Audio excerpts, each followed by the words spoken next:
Here's what to expect when you run the code in this LabVIEW project. Let's take a look at FPGA main, its front panel, and then here is its block diagram.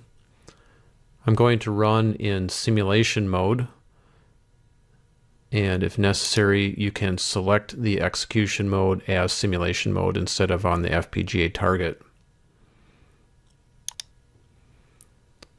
Let's go ahead and run FPGA main.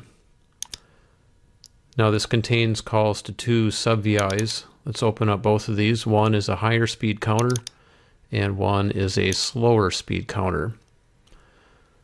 The slow counter increments each time the fast counter reaches the value 10,000. And when it increments, it also sets the signal called reset. This is happening in sub-VI number 2. That signal is then read by sub-VI number 1, and that resets the counter back to 0.